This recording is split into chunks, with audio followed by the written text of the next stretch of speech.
personal sa mga kagawad at kapitan. Sa barangay tayo.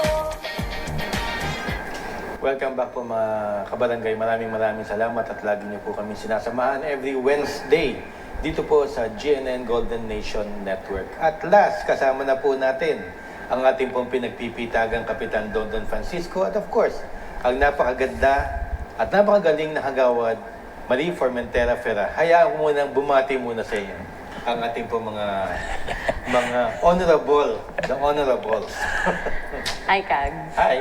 Kokorek ko lang, Ferrer po ako. Kulang ba? Iba kasi yung narinig ko. Ano sinabi ko? But anyway, mga kabarangay, syempre po, habang wala pa ang ating SK Mai Salazar, ay andito naman po kami para magbigay sa inyo ng mga latest updates, especially pagpatungkol na sa usaping term setting ng barangay. Yes, mamaya yan. Ako. Hi Kags Marie, hi Kags Butch.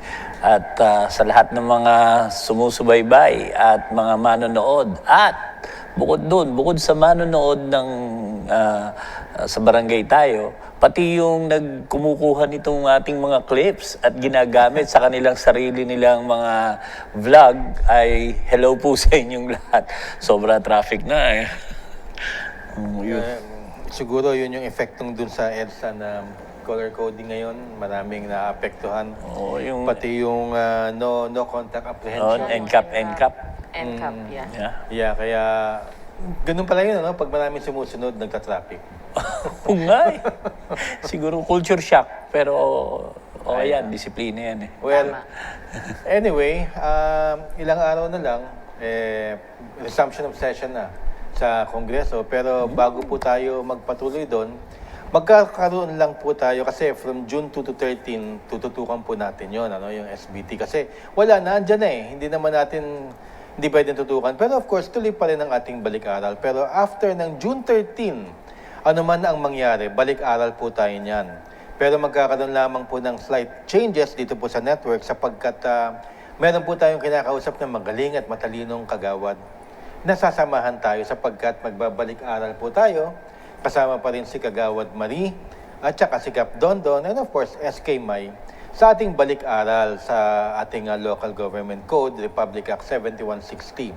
Magdidire-diretso na po tayo niyan sapagkat naantala na tayo this past year sa palaging usapang term setting nawala tayo sa Hindi lang yan, landas. pati yung mga usapin pagdating sa midterm elections. Talagang dun nag-focus yung ating mga reports simula nung pumasok ang taon dahil nga, yun nga, katatapos lamang po ng ating midterm elections.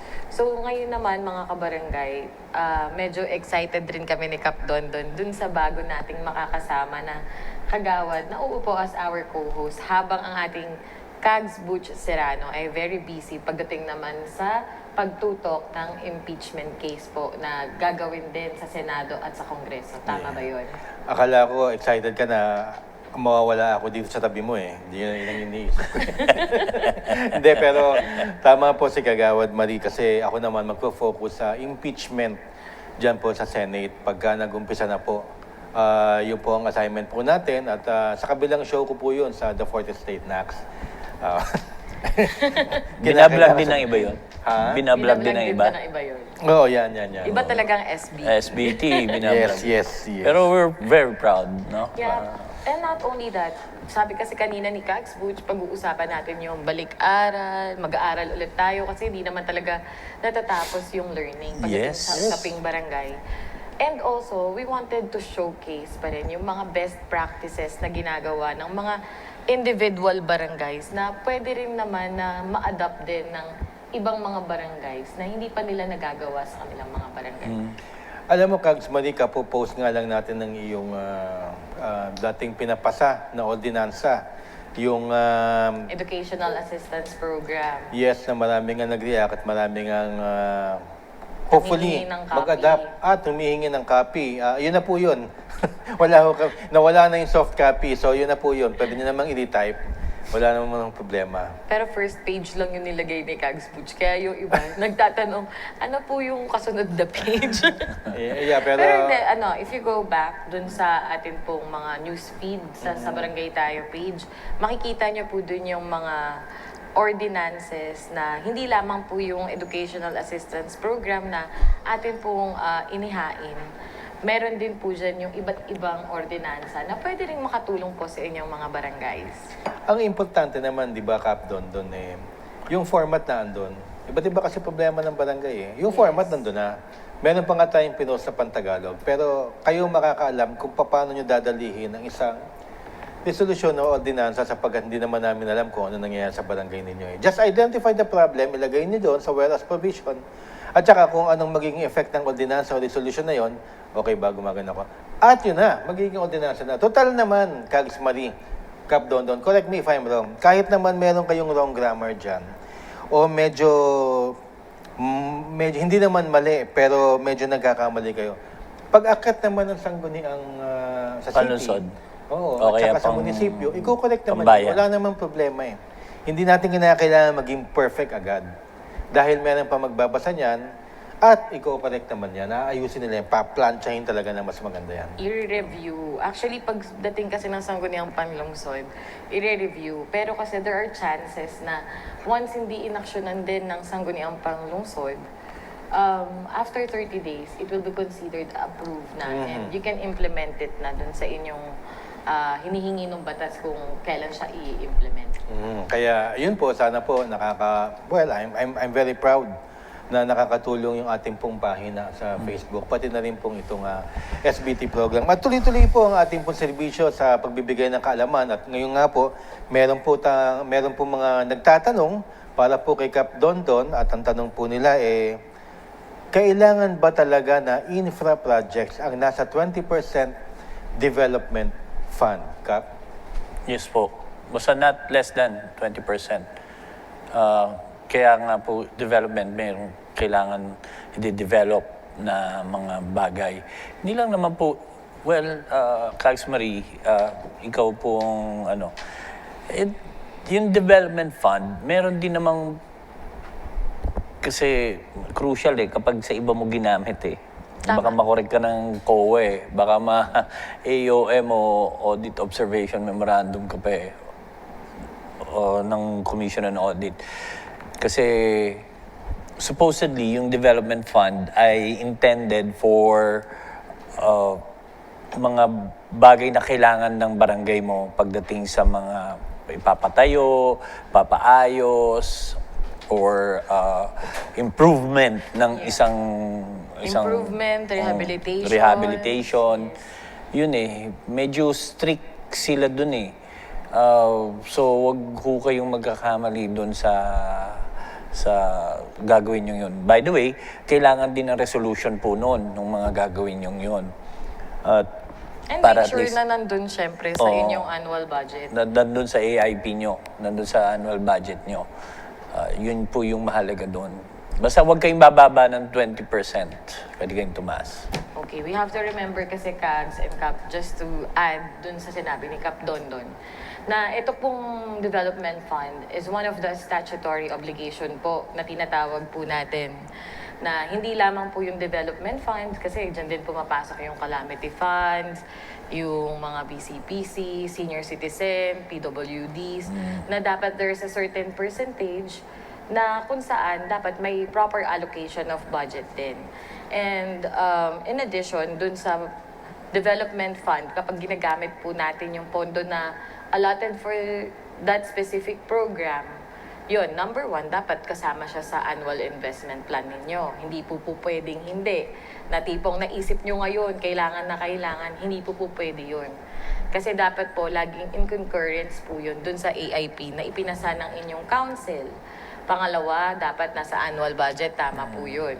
Which is yun po yung ina-approve po natin yearly na kung saan binabudget review po yan at pinapasa sa sangguniang panlungsod para po magkaroon ng approval tayo. At syempre, si punong barangay after that is ready na to execute and implement.